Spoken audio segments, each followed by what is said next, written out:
Good morning, students. Today I will start the female reproductory organ system. तो इसमें मैंने कल भी तुम्हें इसके बारे में थोड़ा बताया था, लेकिन ये रिपीट ही कर रहा हूँ कि मतलब इसमें दो तरह के अंग पाए जाते हैं जैसे मेल में होते हैं। एक प्राइमरी यानी प्राथमिक लैंगिक अंग, प्राथमिक लैंगिक अंग, और दूसरे होते हैं द्वितीयक लैंगिक अंग, द्वितीयक लैंगिक अंग। तो पहले मैं एक बार प्राथमिक लैंगिक अंग के बारे में यानी प्राइमरी सेक्सुअल ऑर्गन्स के बारे में बता देना चाहता हूं। इसमें एक जोड़ी अंडाशय, एक जोड़ी अंडाशय होते हैं। ये अंडाशय का मुख्य कार्य जो होता है ये फीमेल जर्म सेल यानी ओविन यानी अंडे का निर्माण होता है। अंडे का निर्माण या अंडों का निर्माण, अंडों का निर्माण ये किसके काम है? जो एक जोड़ी हमारे अंदर ओविन फीमेल में पाई जाती है यानी एक जोड़ी अंडाशय जो पाया जाता है उसके मुख्य कार्य दो हैं। एक तो ये है फीमेल जर्म सेल्स का प्रोड्यूस उत्पन्न करते हैं यानी अंडों का निर्माण करते हैं। दूसरा काम ये है एस्ट्रोजन, एस्ट्रोजन और प्रोजेस्टेरोन दो हार्मोन निकालते हैं। प्रोजेस्टेरोन ये अंडाशय के काम है। अब ये अंडाशय होते कहाँ पे हैं? हमारा जो उदर गुहा होती है वहां पर हमारे लेफ्ट और राइट में दो किडनी होती है, उनके नीचे के भाग जो पेल्विक रीजन होता है यानी बैठने का आसन, यहाँ दो हड्डियां होती हैं हिप जॉइंट जिसे कहते हैं। उस श्रेणी में यूट्रस के दोनों ओर, यूट्रस का मतलब गर्भाशय, गर्भाशय के दोनों ओर स्थित होते हैं। अब इसमें जो है प्रत्येक अंडाशय में अगर हम ये देखें कि जैसे ये हमने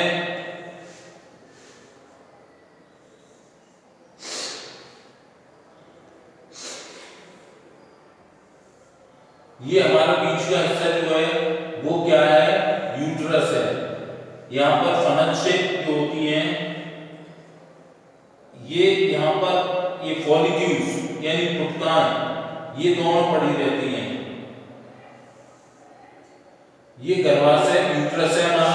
तो हम बात कर रहे थे प्रत्येक अंडाशय में विशिष्ट संरचनाएं, एक स्पेशल स्ट्रक्चर पाए जाते हैं जिसे अंडाशय पुटकाएं या अंडाशय पुटकाएं या ओवेरियन फॉलिकल्स। अंडाशय पुटकाएं ये जो डॉट डॉट बनाई हैं ये अंडाशय पुटकाएं हैं ये वाली। अब जब ये एयर मेच्योर हो जाता है यानी अंडाणु मेच्योर होता है तो फैलोपियन ट्यूब से होकर के ये गर्भाशय तक पहुंच जाते हैं। यानी जब ये मेच्योर हो गए तो ये फैलोपियन ट्यूब है। क्या है? Fallopian tube, fallopian tube. इसमें होकर के ये कहाँ जाते हैं? गर्भाशय में आ जाते हैं यानी यूट्रस में आ जाते हैं, यूट्रस में आ जाते हैं। अब ये क्या काम करते हैं? अंडाशय से जो स्रावित हार्मोन है यानी जो यहाँ निकलने वाले सेक्रेशन हार्मोन्स हैं वो क्या करते हैं? सेक्सुअल चेंजेस यानी कि सेक्सुअल चेंजेस ये द्वितीयक लैंगिक लक्षणों का भी निर्धारण करते हैं, इसलिए लैंगिक परिवर्तन होते हैं। यानी अंडाशय से स्रावित हार्मोन स्त्रियों में होने वाले लैंगिक परिवर्तन और दूसरा अंडाणुओं के निर्माण कार्यों में मदद करता है। तो ये तो केवल हो गए प्राथमिक भाग। अब द्वितीय भाग में ये तीन भाग होते हैं। सेकेंडरी सेक्सुअल ऑर्गन्स यानी इसमें दो भाग होते हैं। नंबर एक अंडवाहिनी। ये अंडवाहिनी जो है कुंडलित होती है। अंडवाहिनी कैसी होती है? Cone shape.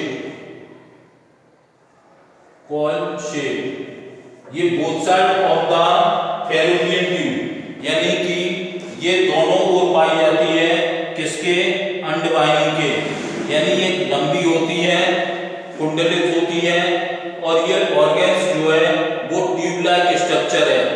और ये किधर लोकेट होता है, जो हमारा यूट्रस होता है उसके बोथ साइड यानी लेफ्ट एंड राइट में स्थित होते हैं।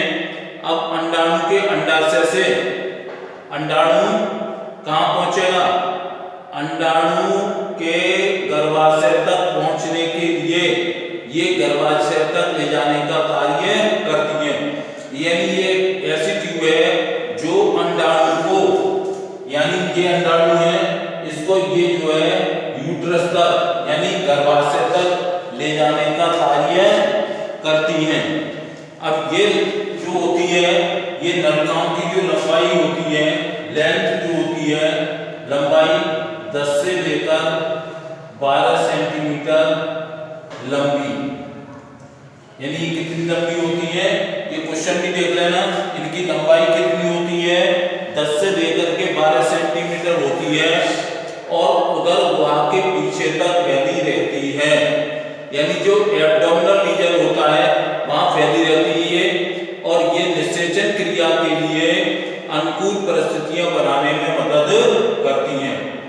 अनुकूल परिस्थिति यानी फेवरेबल कंडीशन लाती हैं, किसके लिए, फॉर फर्टिलाइजेशन। तो यह निषेचन क्रिया के लिए अनुकूल परिस्थितियां बनाने में मदद करती हैं। दूसरा आता है हमारा, ये फैलोपियन ट्यूब हो गई,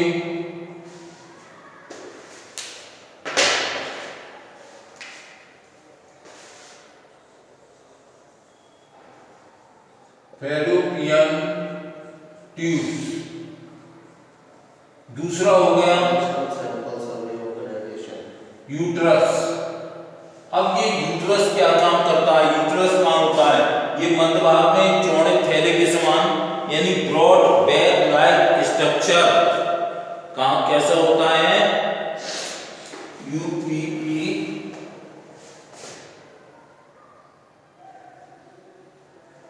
यूट्रस।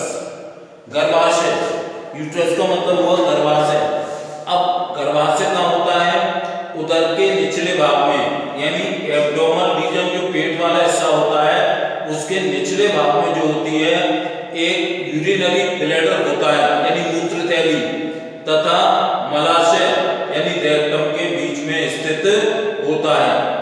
ये कैसा होता है, हॉलो होता है, मसलरी मसल्स का बना हुआ होता है, थैले के समान होता है, और दोनों अंडवाहिनी जुड़ करके कहां पर एक थैली नुमा संरचना का एक बैग स्ट्रक्चर का फॉर्मेशन करती हैं, जिसे हम गर्भाशय कहते हैं। इसका ऊपर का भाग तो चौड़ा होता है लेकिन नीचे का भाग सकरा होता है, और ये ग्रीवा द्वारा यानी ये हिस्सा जो है इसकी नेक है यानी ग्रीवा है, ग्रीवा द्वारा ये काम होता है वेजाइना में,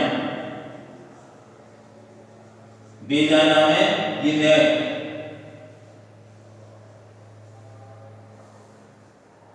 यूट्रस, तो इसका एक बार फिर समझ लो, अगर वर्णन करने को आता है तब ये लिखना है कि गर्भाशय उदर के निचले भाग में मूत्र की थैली और मलाशय यानी रेक्टम के मध्य में स्थित होता है। यह खोखला अंदर से कैसा होता है, खोखला और मांसल अंग है, और दोनों अंडवाहिनियां जो है संयुक्त होकर के एक बैग लाइक स्ट्रक्चर में खुलती हैं, जिसका उसी को हम यूट्रस कहते हैं, गर्भाशय कहते हैं। इसके ऊपर का भाग थोड़ा चौड़ा होता है और नीचे का भाग सकड़ा होता चला जाता है। यह ग्रीवा द्वारा योनि में खुलता है, यानी नेक जो होती है इसकी यूट्रस की, इसकी ग्रीवा के द्वारा ये कहाँ खुलता है, वेजाइना में क्या आता है, यहाँ शुक्राणु तथा निषेचित अंड स्थापित होकर भ्रूण का विकास करते हैं। शुक्राणु का मतलब क्या हुआ, स्पर्म, यहाँ क्या होता है, स्पर्म प्लस एग, ये आपस में मिलकर के एक जाइगोट बनाते हैं, जाइगोट यानी कि युग्मनज बनाते हैं। उस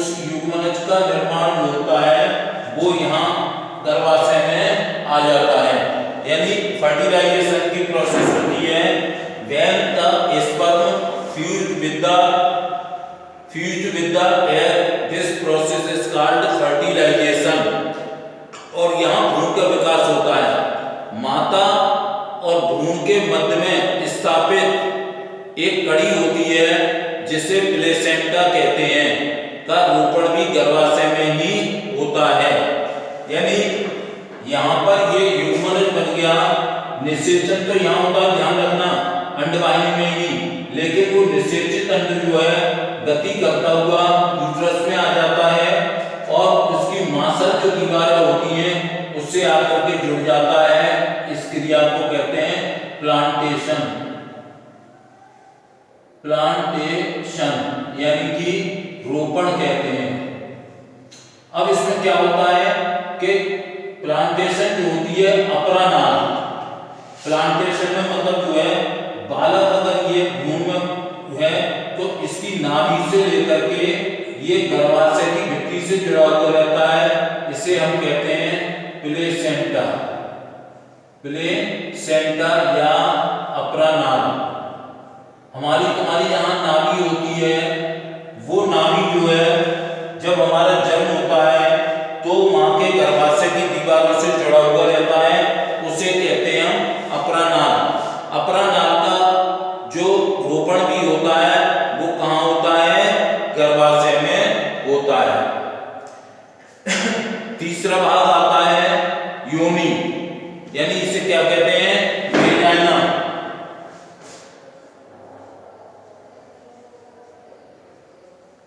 वेजाइना कहते हैं। अब ये वाला हिस्सा जो है वो हमारा नीचे का हिस्सा, ये तो गर्भाशय की क्या हो गई? ग्रीवा यानी गर्दन, नेक। इसके नीचे का भाग कहलाएगा वेजाइना यानी कि योनि कहलाती है।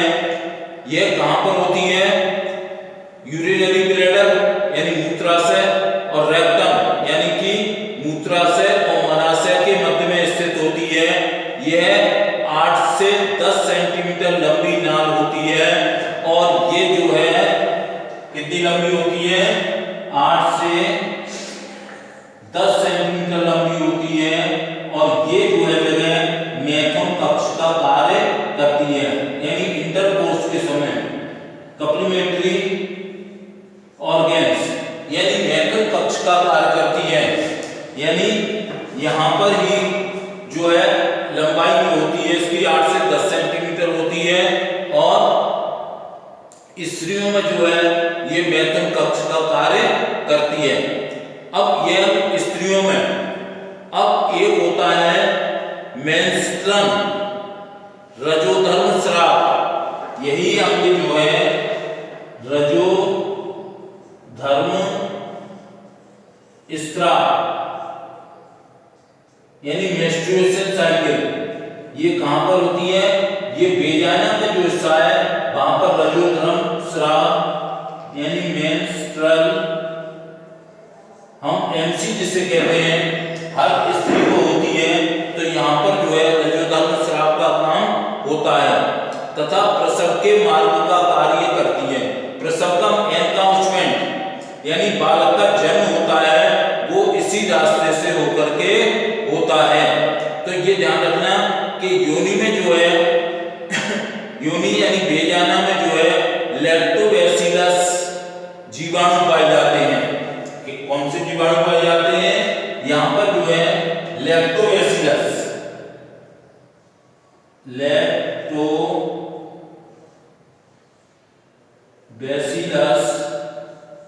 बैक्टीरिया पाए जाते हैं और उससे ही मतलब जो है लैक्टोबैसिलस जीवाणु से, लैक्टोबैसिलस जीवाणु से जो है लैक्टिक एसिड का निर्माण होता है।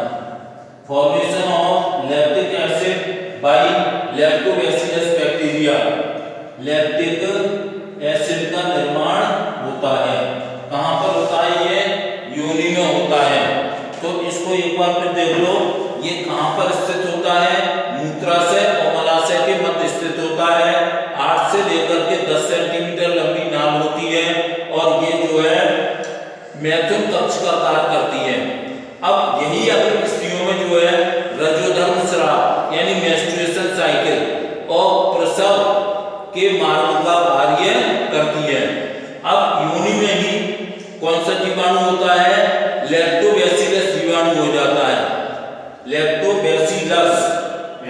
Plus double L.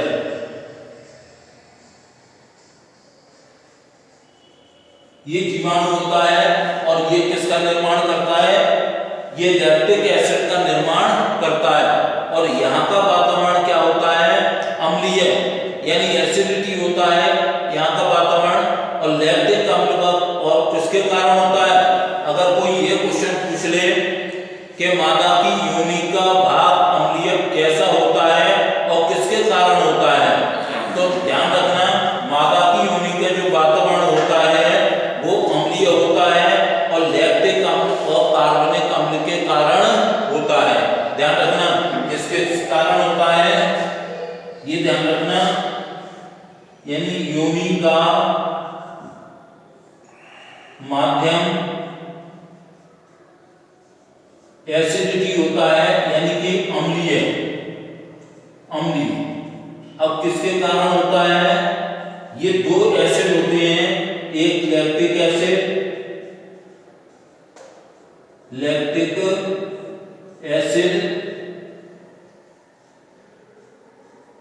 और प्लस कार्बनिक एसिड, ऑर्गेनिक एसिड, कार्बनिक एसिड। इन दो के कारण ही जो है, ये तो हमें मालूम है कि लैक्टोबैसिलस जीवाणु पाया जाता है और वो लैक्टोबैसिलस जीवाणु जो है लैक्टिक एसिड का निर्माण करता है। एक ऑर्गेनिक एसिड और बनता है, उस ऑर्गेनिक एसिड से जो है मतलब किसका निर्माण होता है? लैक्टिक एसिड का। और ये लैक्टिक एसिड और ऑर्गेनिक एसिड यानी कार्बनिक अम्ल, इन दोनों के कारण ही यहाँ का वातावरण कैसा होता है? अम्लीय होता है। अब मैं इसके फेसेस बताना चाहता हूँ, थोड़े इसके फेसेस समझ लो कि इस रिप्रोडक्शन में यानी जनन में कौन कौन से फेस होते हैं। तो एक फेसेस है फेसेस ऑफ रिप्रोडक्शन, ये न्यू पॉइंट है, फेसेस ऑफ रिप्रोडक्शन।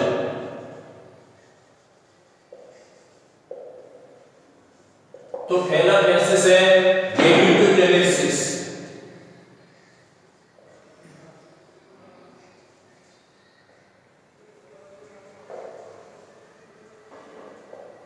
गैमेटोजेनेसिस। अब गैमेटोजेनेसिस में क्या होता है? मतलब इसको कहते हैं युग्मक जनन। युग्मक जनन ये पहला फेज है गैमेटोजेनेसिस। अगर गैमीट्स नहीं बनेंगे तो निषेचन की क्रिया नहीं होगी। तो इस क्रिया में दो गैमीट्स बनते हैं, मेल गैमीट्स और फीमेल गैमीट्स।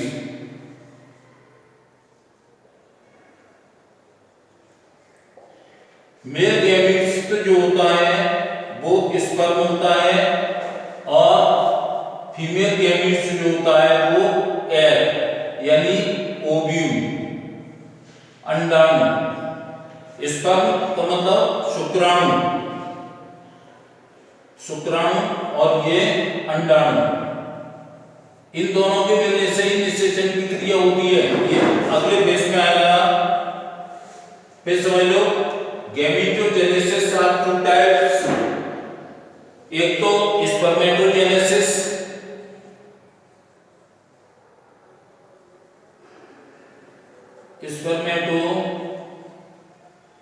स्पर्मेटोजेनेसिस और एक oogenesis।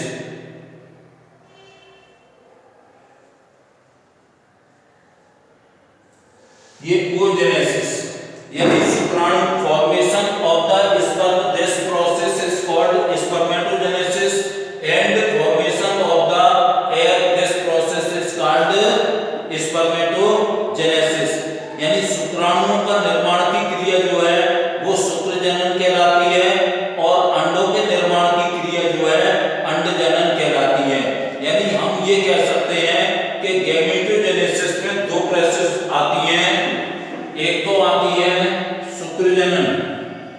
इसकी परिभाषा भी अलग अलग पूछ सकता है, शुक्रजनन, और दूसरा कहलाती है अंडजनन।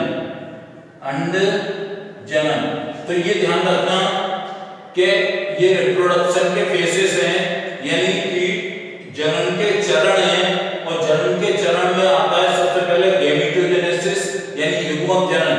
युग्मकों के निर्माण होने की क्रिया को युग्मक जनन कहते हैं, और यह दो प्रकार से होता है, नंबर 1 शुक्रजनन और नंबर 2 अंडजनन। शुक्रजनन में क्या होता है कि मतलब शुक्राणुओं के निर्माण की प्रोसेस जो है वो शुक्रजनन कहलाती है, और अंडाणु या अंडों के निर्माण की क्रिया क्या कहलाती है, अंडजनन कहलाती है। दूसरी प्रोसेस आती है निषेचन। दूसरी प्रोसेस क्या आती है, निषेचन। ये मैं बता रहा हूं, निषेचन। निषेचन का तो when the sperm fuse with the air, this process is called fertilization।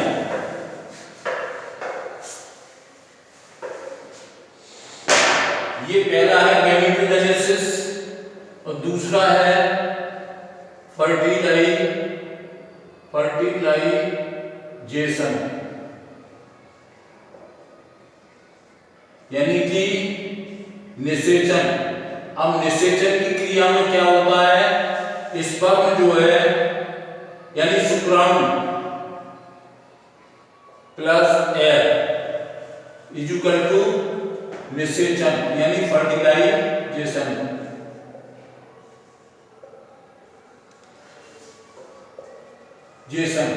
यानी शुक्राणु प्लस अंडाणु, शुक्राणु प्लस अंडाणु, और ये क्रिया क्या कहलाती है, निषेचन कहलाती है।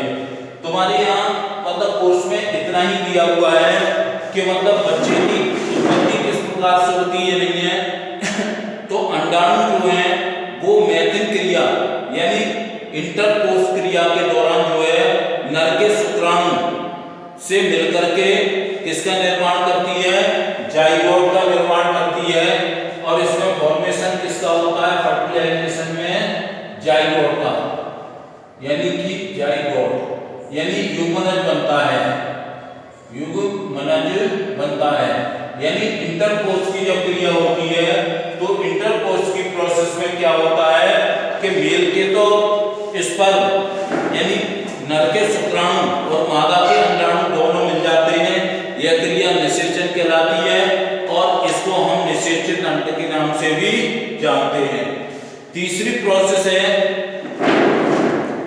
विदलन तथा भ्रूणरोपण।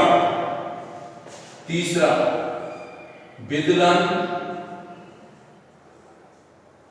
तथा भ्रूण का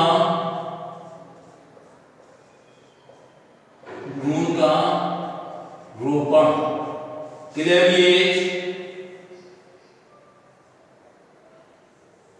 एंड प्लांटेशन ऑफ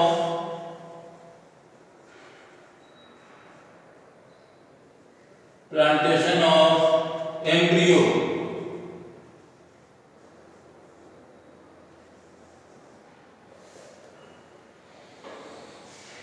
अब ये क्रिया कैसे होती है, विदलन का मतलब क्या हुआ, कोशिका का विभाजन, एंड एम्ब्रियो इम्प्लांटेशन। तो ये जो जाइगोट निषेचन की क्रिया में तो क्या बन गया, जाइगोट बन गया। अब यहाँ पर समसूत्री विभाजन होगा। कौन सा विभाजन होगा, समसूत्री विभाजन, यहाँ होगा समसूत्री यानी मियोसिस। समसूत्री विभाजन तुमने 9th में भी पढ़ा था, माइटोसिस और मियोसिस दो होते हैं। समसूत्री विभाजन में क्या होता है कि एक संरचना बनती है, उस संरचना को कहते हैं ब्लास्टोला। ब्लास्टोला, और ब्लास्टोला का मतलब पूरक,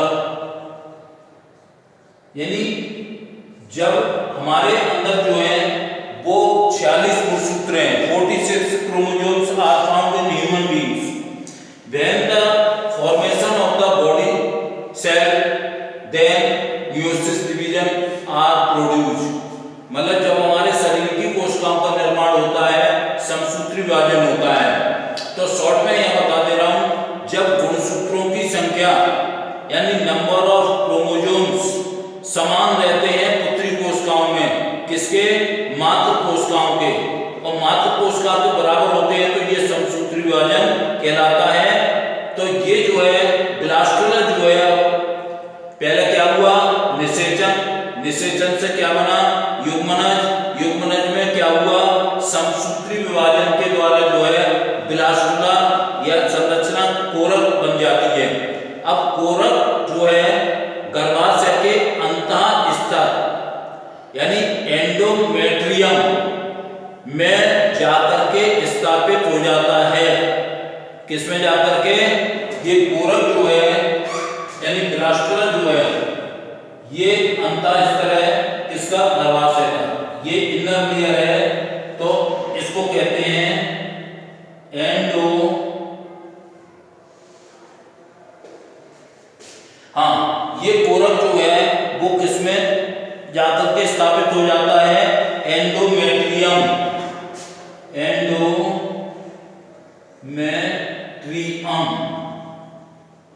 में जाकर के ये यहां स्थापित हो जाता है, यानी अंतः स्तर, किसका अंतः स्तर, गर्भाशय के अंतः स्तर में जाकर के अंतः स्तर में स्थापित हो जाता है, यानी इससे जॉइंट हो जाता है, इम्प्लांटेशन कहलाते हैं। ये क्या कहलाती है, इम्प्लांटेशन। हम यहाँ पर ये भी लिख सकते हैं इम्प्लांटेशन, प्लांटेशन में कुछ है, इम्प्लांटेशन एक ही बात है, रोपण होता है। ये क्वेश्चन बोर्ड में आ चुका है कि रोपण क्या है, तो भ्रूण के मादा की गर्भाशय की आंतरिक भित्ति से जुड़ जाने की क्रिया इम्प्लांटेशन कहलाती है। यह प्रक्रिया क्या है, भ्रूण का रोपण कहलाती है, यानी एम्ब्रियो इम्प्लांटेशन कहलाती है, यानी मादा के गर्भाशय में ब्लास्टुला के स्थापित होने, इस ब्लास्टुला से क्या हो गया, एम्ब्रियो। अब ये एम्ब्रियो जो बन गया यानी भ्रूण, ब्लास्टुला से क्या बन जाता है, गर्भाशय के अंतः स्तर में जाकर के स्थापित हो जाता है। इस क्रिया को कहते हैं भ्रूण का रोपण, यानी गर्भाशय की अंतः भित्ति में जाकर के ब्लास्टुला या कोरक का स्थापित हो जाना की क्रिया क्या कहलाती है, भ्रूण रोपण कहलाती है। भ्रूण रोपण जो है, भ्रूण रोपण जो होता है वो मतलब कहां पर होता है, भ्रूण की अंतः स्तर में जाकर के। अब आता है नंबर 4 प्रोसेस है, किसकी है, फेजेस ऑफ रिप्रोडक्शन की है, प्रसव। क्या होता है, प्रसव, यानी यहां पर जो है बच्चे का जन्म होता है।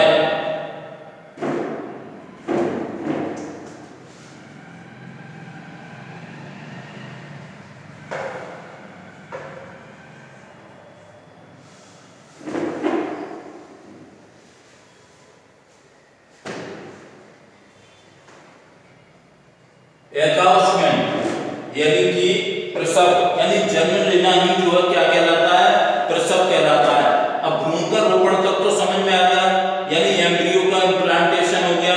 अब उसका जो है एम्ब्रियो डेवलपमेंट होता है, यानी भ्रूणीय विकास होता है, और ये डिफरेंट स्टेजेस से गुजरता है, यानी विभिन्न प्रावस्थाओं से गुजरता है। और गर्भस्थ शिशु यानी बॉर्न चाइल्ड, पूर्ण विकास होने पर बच्चा जन्म लेता है। बॉर्न चाइल्ड, बॉर्न चाइल्ड, यही प्रोसेस जो है ग्रोन चाइल्ड, बॉर्न चाइल्ड, ये जन्म लेने बच्चा जो होता है, तो ये प्रक्रिया जो है वो प्रसव कहलाती है। तो पहले भ्रूण का रोपण हुआ, इसके बाद भ्रूणीय विकास हुआ, भ्रूण का रोपण, यानी लिख दे रहा हूं मैं इसका, भ्रूण का रोपण, ये मादा के गर्भाशय में ही है। और फिर क्या होगा, भ्रूणीय विकास, भ्रूणीय विकास, यानी उसके सब शरीर के अंग बनने लगते हैं। भ्रूण के विकास में क्या होता है, शरीर के सभी अंग बनने लगते हैं और भ्रूण विकास की विभिन्न अवस्थाओं से गुजरता है और गर्भस्थ शिशु का पूर्ण विकास होने पर बच्चा जन्म लेता है। यानी जो गर्भस्थ शिशु का भ्रूण विकास पूर्ण हो जाता है, पूर्ण विकास होने पर बच्चा जन्म लेता है और जन्म लेने की प्रक्रिया ही प्रसव कहलाती है। अब यहाँ पर बच्चे का क्या हुआ, जन्म, डिलीवरी जिसे कहते हैं, जन्म लेने की प्रक्रिया प्रसव कहलाती है, एकाउंटमेंट प्रसव कहलाती है। तो इसमें मैंने जो बीच बीच में छोटे क्वेश्चन बताए हैं वो जरूर देख लेना।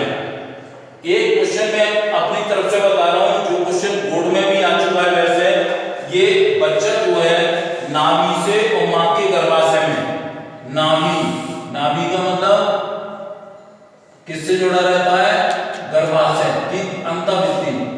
तो एक नाल के द्वारा जुड़ा रहता है, उस नाल को कहते हैं अप्रानाल या प्लेसेंटा, प्लेसेंटा